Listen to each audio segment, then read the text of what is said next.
Hi friends, welcome to maths OMSS classes. ఈ క్లాస్లో మనం నంబర్ సిస్టమ్కి సంబంధించిన ఒక ఇంపార్టెంట్ ప్రాబ్లం చూద్దాం. ఇది అన్ని కాంపిటేటివ్ ఎగ్జామ్స్ అడిగే అవకాశం ఉంది ఫ్రెండ్స్. ఇది ఆల్రెడీ ఒక కాంపిటేటివ్ ఎగ్జామ్ వచ్చిన క్వశ్చన్ ఇది.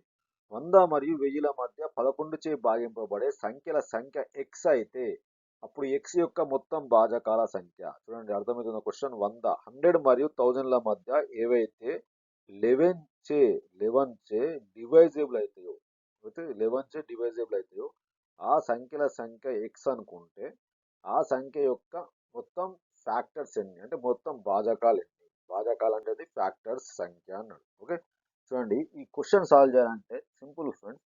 సో 100ను 11తో డివైడ్ చేయాలి. మనకు రిమైండర్తో సంబంధం లేదు. ఏమొస్తాయి? 9. 11 9 99. ఇదేం ఫ్రెండ్స్? ఇది భాగఫలం, అంటే ఇది కోషన్. ఇంగ్లీష్లో ఏమంటాం? కోషన్. ఓకే, అర్థమవుతుందా? కోషన్. నెక్స్ట్ అట్లనే 1000 11తో డివైడ్ చేయండి. 1000 11తో డివైడ్ చేస్తే ఏమొస్తుంది? 90.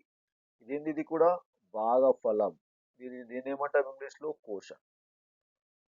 ఓకే, చూడండి, 100 మరియు 1000ల మధ్య 11 చే భాగించబడే సంఖ్యల సంఖ్య ఏంది? ఎక్స్. సో ఆ ఎక్స్ రావాలంటే 90 మైనస్ 9 చేయండి, 81 వస్తుంది. 90 మైనస్ 9 చేస్తే ఏమొస్తుంది? 81.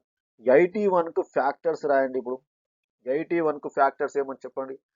81కు ఫ్యాక్టర్స్ చెప్పండి.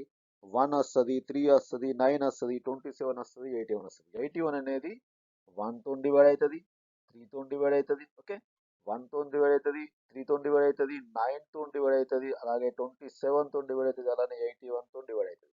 సో ఇవన్నీ ఫ్యాక్టర్స్ అనేది, ఇవన్నీ కూడా ఏమవుతుంది? భాజకాలు. 81కి ఎన్ని భాజకాలు ఉన్నాయి? 1 2 1 2 3 4 5. సో 5 భాజకాలు ఉన్నప్పుడు ఆన్సర్ ఏమవుతుంది friends? 2 items. Option 2 is the correct answer. Okay, understand? ఇలాంటి క్వశ్చన్లు మీకు ఇంకా రావాలంటే ఫ్రెండ్స్ సబ్స్క్రైబ్ చేయండి, లైక్ చేయండి. Okay, thank you.